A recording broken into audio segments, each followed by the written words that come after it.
जय हिंद। स्वागत है आपका मेरे इस YouTube चैनल पे।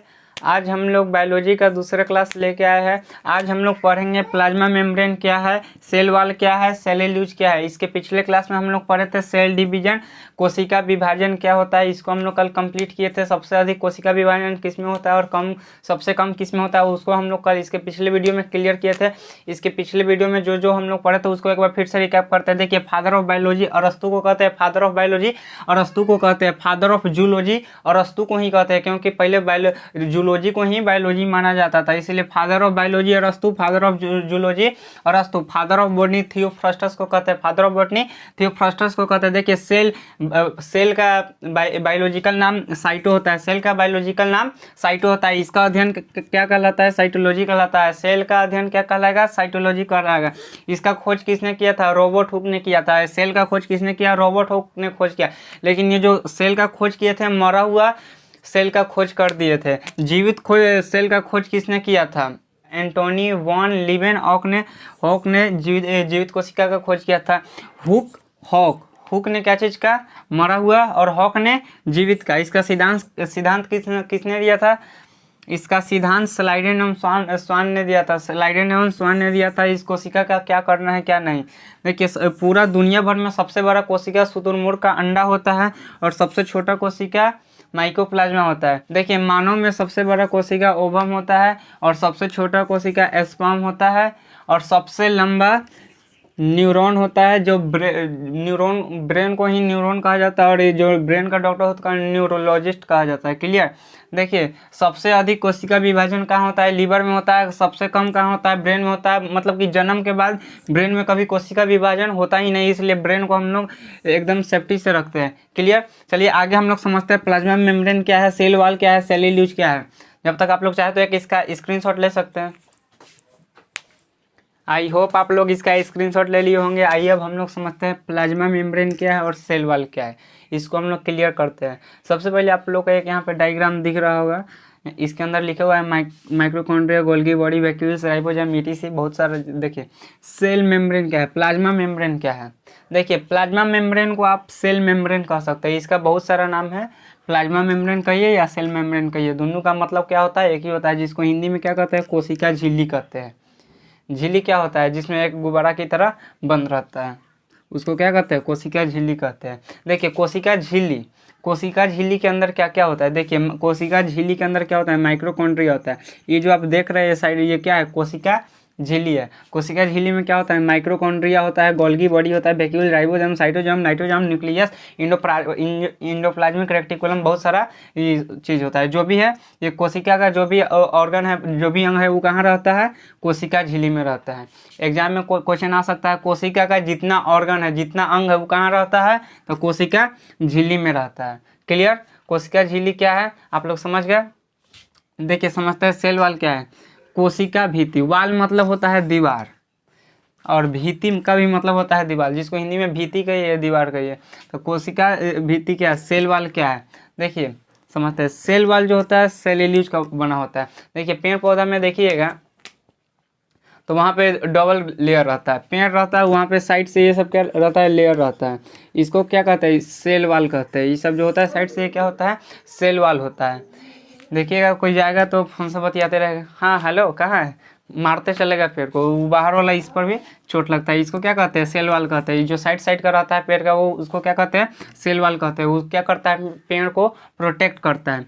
देखिएगा, ये जो सेल वॉल होता है ये सेल्यूलोज का बना होता है। जैसे कि आप लोग देखिएगा, कपड़ा, कागज़, ये सब नोट देखिएगा जो सबको बहुत अच्छा लगता है देखने में, तो वो सब क्या चीज़ का बना होता है? सेल्यूलोज का बना होता है। ठीक। देखिए, आइए अब हम लोग समझते हैं। देखिए, सेल मेम्ब्रेन में क्या होता है? कोशिका झिल्ली क्या होता है? आप क्या बोल सकते हैं? इंसान में क्या सेल वॉल पाया जाता है? नहीं। इंसान में क्या होता है? कोशिका झिल्ली होता है। क्या होता है? कोशिका झिल्ली। एग्जाम में पूछेगा ऑप्शन में, इंसान में क्या होता है? सेल वॉल होता है या सेल मेम्ब्रेन? तो आप लोग क्या मारिएगा? सेल मेम्ब्रेन होता है, कोशिका झिल्ली होता है। कोशिका भित्ति किस में होता है? पेड़ पौधा में होता है। क्लियर? ये जो सेल मेम्ब्रेन होता है ये प्रोटीन का बना रहता है। क्या चीज़ का बना रहता है? प्रोटीन का बना रहता है। और हमारे शरीर का 99% चीज़ क्या चीज़ का बना हुआ है, प्रोटीन का बना हुआ है। देखिए भगवान ने जिसको जहाँ जितना जरूरी था उसको उतना दिए। देखिए जैसे कि जानवर सब में एक्स्ट्रा परत दे दिए, मोटी परत दे दिए। देखिए वो ठंडा के दिन में वो बच जाता है और उसके पास बाल ज़्यादा रहता है, ठीक। तो इसलिए उसके पास जहाँ जरूरी था उसको बाल उल दिए, चमड़ा मोटी चमड़ा दिए, तो उसके पास क्या नहीं दिए, बुद्धि नहीं दिए। लेकिन इंसान के पास बुद्धि दिए तो मोटी एकदम चमड़ा नहीं दिए जिससे हम लोग ठंडा रोक सकें, तो हम लोग कपड़ा ओढ़ते हैं, ठीक। क्लियर हो गया आप लोगों को। आगे हम लोग समझते हैं, माइक्रोकॉन्ड्रिया क्या है, गोल्गी बॉडी क्या है, बेक्यूल्स क्या है, राइबोसोम क्या है, साइटोसोम क्या है, ये सबको आगे हम लोग समझते हैं। देखिए समझते हैं हम लोग माइक्रोकॉन्ड्रिया क्या होता है, जिसको हिंदी में सूत्रकणिका कहते हैं। देखिए ये सेल के एक अंदर का पार्ट है माइक्रोकॉन्ड्रिया। इसका क्या काम होता है, देखिए ये क्या करता है, ऑक्सीजन को अपने पास रखता है। देखिए आप जैसे सोचते हैं कि ऑक्सीजन फेफड़ा और ऑक्सीजन लेता है, नहीं, फेफड़ा ऑक्सीजन नहीं लेता है। वो क्या करता है, एक स्टोरेज करने का काम करता है। जैसे इस सांस लिए क्या कि स्टोरेज करके रख लिया, और ये क्या करेगा, ये ऑक्सीजन के थ्रू सब जगह पहुंचाएगा जिसको जरूरी है। माइक्रोकॉन्ड्रिया को ले ले ऑक्सीजन, जिसको ऑक्सीजन का जरूरी है ब्लड के थ्रू क्या करेगा, ऑक्सीजन को पहुंचाएगा। जैसे कि देखिएगा आपके घर पे छत पे टंकी लगा हो, क्या हम लोग जाके टंकी में से पानी पीते हैं, नहीं। क्या करता है, उसमें सब जगह सप्लाई दिया हुआ है, उस सप्लाई का क्या नाम है, पाइप के द्वारा सप्लाई किया हुआ। इसी तरह हमारे में ये क्या है, फेफड़ा क्या है, वो टंकी का काम करता है। इसके अंदर भी क्या है, सप्लाई है, नस लगा हुआ है, नस के द्वारा नस लगा हुआ है। तो क्या करता है, हम लोग डायरेक्ट टंकी में से जाकर पानी थोड़ी ना पीते, सब जगह उसका ये सप्लाई लगा हुआ है, तो उसमें से जहाँ जरूरी है वहाँ उसको खोल दिया और वहाँ से पानी लेके पी लिए, ठीक। तो इसीलिए यहाँ पर हमारे भी बॉडी में क्या है, ये फेफड़ा क्या करता है, एक स्टोरेज करने का काम करता है। ये क्या है, टंकी का एक काम करता है। ये क्या करता है, सब जगह इसका नस सप्लाई है, मतलब कि सप्लाई कौन करता है, नस से सप्लाई होता है। तो कौन सप्लाई करता है, ब्लड क्या करता है, सब जगह जाके पहुंचा देता है ये ऑक्सीजन। लेकिन देखिए तो डायरेक्ट पहुंचाने से भी दिक्कत है। देखिए ये क्या करता है, फेफड़ा क्या करता है, वो ऑक्सीजन हम लोग जब सांस लेते हैं तो कार्बन डाइऑक्साइड नाइट्रोजन बहुत गैस सांस ले लेते हैं मुंह में, तो ये क्या करता है, फेफड़ा करता है उसको वहां पे छाट लेता है। फेफड़ा क्या करता है, वहां पे छाट लेता है, अच्छा तू ऑक्सीजन है, तू रुको, और तू सब भागो, तो यहाँ से उसको भगा देता है अंदर से। तो जो हम लोग कार्बन डाइऑक्साइड ये सब छोड़ते हैं वो क्या है, निकाल देता है। तो ये फेफड़ा क्या करता है, उसको छाटने का काम करता है। और कौन पहुंचाता है हर जगह, तो ब्लड क्या पहुंचाता है, ऑक्सीजन पहुंचाता है हर बॉडी में। अब सोचा है क्या, इस सेल, ये पूरा बॉडी जो है सेल से बना है। हम लोग काउंट नहीं कर सकते कितना सेल से बना है। नाखून, बाल, नाक, कान, हर जगह क्या है, सेल है। तो वहां पे सेल है तो वहां पे माइक्रोकॉन्ड्रिया आता है। इसको क्या चीज का जरूरी है, ऑक्सीजन का। देखिए रियल में ब्लड ऑक्सीजन को लेकर नहीं जाता। ब्लड के अंदर क्या होता है, हीमोग्लोबिन होता है। क्या होता है, हीमोग्लोबिन होता है। वो क्या करता है, ऑक्सीजन ये सबको हर जगह सप्लाई करता है। माइक्रोकॉन्ड्रिया तू ले ले, जो जिसको है उसको बांटते चलता है, ठीक। अगर हीमोग्लोबिन कम हो जाए तो आदमी क्या होगा, वहां पे ऑक्सीजन का सप्लाई नहीं होगा। ऑक्सीजन का सप्लाई नहीं होगा तो देखिएगा हाथ में झिनझिनी होने लगता है। ये देखिए अगर हाथ ही सब में कहीं झिनझिनी होने लगता है तो समझिए वहाँ क्या चीज का सप्लाई नहीं हो रहा है, ऑक्सीजन का सप्लाई नहीं हो रहा है। अब कोई पूछेगा कि झिनझिनी क्या लगता है, तो कहें कि वहाँ पे ऑक्सीजन का सप्लाई नहीं हो रहा है। ऑक्सीजन का सप्लाई क्या नहीं हो रहा है, क्योंकि वहाँ पे हीमोग्लोबिन नहीं है। देखिएगा जब माइंड में हीमोग्लोबिन मतलब कि सप्लाई नहीं होगा, ऑक्सीजन सप्लाई नहीं होगा माइंड ये सब में, तो वहाँ पे क्या हीमोग्लोबिन क्या करता है, उसका सप्लाई करता है। वहां पे अगर ऑक्सीजन नहीं पहुंचेगा तो क्या होगा, चक्कर आ जाएगा, धप धप गिर जाएगी। देखिए पुरुषों में हीमोग्लोबिन ज्यादा पाया जाता है और औरतों में कम पाया जाता है, लेडीज में बहुत कम पाया जाता है।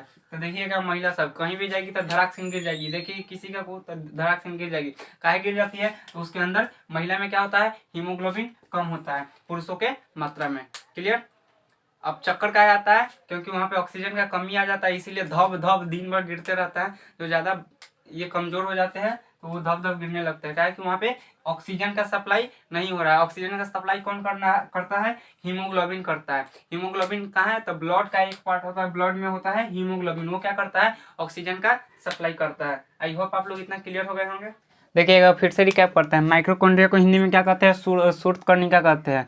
सूत्रकणिका ये कहाँ पाया जाता है, ये सेल का एक अंदर का अंग है जिसको क्या कहते हैं, माइक्रोकॉन्ड्रिया कहते हैं। देखिए इसका क्या काम होता है, ये ऑक्सीजन को अपने अंदर लेता है। ऑक्सीजन का मेन टंकी कहाँ होता है, जिसको हम लोग फेफड़ा कहते हैं। ये क्या करता है, और ये ऑक्सीजन को अपने अंदर लेता है, ठीक। और ये क्या करता है, नस, ये सब क्या करता है, नस के द्वारा सब जगह वहाँ पे सप्लाई गया हुआ है। और ब्लड के थ्रू क्या किया जाता है, ऑक्सीजन को पहुंचाया जाता है सब जगह। ब्लड में क्या पाया जाता है, हीमोग्लोबिन पाया जाता है। तो ब्लड क्या है, ब्लड लेके जाता है या हीमोग्लोबिन लेके जाता है, ये ऑक्सीजन को होता है। हीमोग्लोबिन के द्वारा ब्लड शरीर के हर पार्ट में पहुंचाया जाता है। देखिए सेल मतलब कि कोशिका, शरीर का हर अंग में, बाल, नाखून है, हर चीज में क्या है, कोशिका है, जो हम लोग गिन नहीं सकते कितना कोशिका है, ठीक। वो क्या करता है, ब्लड के थ्रू हर जगह क्या पहुंचाया जाता है, ऑक्सीजन पहुंचाया जाता है। ब्लड में कौन ऑक्सीजन पहुंचाता है? हीमोग्लोबिन के द्वारा क्या होता है? ऑक्सीजन पहुंचाया जाता है।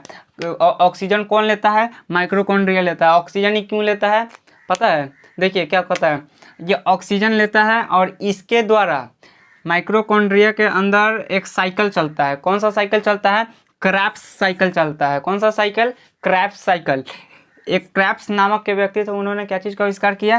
वो क्या किए, इस साइकिल के बारे में बताया था, क्रेब्स साइकिल के बारे में। तो उनका नाम से क्या हो गया यहाँ पे प्रचलित हो गया? Krebs cycle. उनको रेस्पेक्ट देने के लिए वहाँ पे हम लोग उनको क्या बोल रहे हैं? Krebs cycle. ये क्रेब्स साइकिल क्या चलता है? माइक्रोकॉन्ड्रिया के अंदर क्या चलता है? क्रेब्स साइकिल चलता है। ये क्या करता है? ये क्रेब्स साइकिल क्या करता है? ऑक्सीजन लेता है। जब हम लोग ऑक्सीजन लेते हैं तो ऑक्सीजन कौन लेता है? हम लोग नाक से ऑक्सीजन लेते हैं। स्टोरेज कहाँ होता है? फेफड़ा में। फेफड़ा क्या करता है? वहाँ से ऑक्सीजन छाट लेता है और ब्लड के हर जगह शरीर में वायरिंग किया हुआ है नस का, और नस में क्या रहता है? ब्लड दौड़ते रहता है। तो ब्लड के अंदर क्या रहता है? हीमोग्लोबिन रहता है। वो क्या करता है? हर पार्ट में क्या करता है? ऑक्सीजन पहुँचाता है। तो साइकिल ये क्या सूत्रकर्णिका जो होता है, माइक्रोकॉन्ड्रिया हमारे बॉडी में हर जगह है। जब हमारे बॉडी में हर जगह सेल है तो माइक्रोकॉन्ड्रिया भी होना अनिवार्य है, क्योंकि सेल के अंदर क्या पाया जाता है? माइक्रोकॉन्ड्रिया पाया जाता है। ठीक, तो जब माइक्रोकॉन्ड्रिया पाया जाता है तो वहाँ पे क्या होता है? और उसको चलाने के लिए क्या चीज़ का जरूरी होता है? ऑक्सीजन का। तो जब हम लोग ऑक्सीजन लेते हैं तब क्या चलता है? क्रेब्स साइकिल चलता है। क्रेब्स साइकिल चलता है तो ये क्रेब्स साइकिल जो चलता है इससे एक एटीपी का निर्माण होता है। एटीपी का फुल फॉर्म होता है एडोसोलेंस ट्राइफॉस्फेट। एटीपी का फुल फॉर्म होता है एडोसोलेंस ट्राइफॉस्फेट। मतलब कि जब क्रेब्स साइकिल चलता है तो उससे क्या चीज़ का निर्माण होता है? एटीपी का निर्माण होता है। क्या चीज़ का निर्माण होता है? एटीपी का होता है। 38 को एटीपी 38 एटीपी मिलके एगो ग्लूकोज बनाता है। 38 एटीपी मिलके क्या करता है? एक ग्लूकोज बनाता है। देखिएगा माइक्रोकॉन्ड्रिया में जैसे कि हम लोग का घर होता है तो दोनों घर का मतलब कि बाहर का भी, बाहरी भी होता है और अंदर का भी होता है। तो अंदर का हम लोग घर को क्या करते हैं? थोड़ा एकदम साफ सुथरा करके रखते हैं, एकदम अच्छे से रखते हैं उसको, एकदम सजा उजा के। तो अंदर वालों को क्या कहते हैं? क्रिस्टी कहते हैं। क्लियर? आई होप आप लोग इतना समझ गए होंगे। आज के लिए इतना ही, मिलते हैं नेक्स्ट वीडियो में। नेक्स्ट वीडियो में हम लोग डिस्कस करेंगे गोल्गी बॉडी क्या होता है, वैक्यूल्स क्या होता है। जब तक के लिए धन्यवाद। जय हिंद।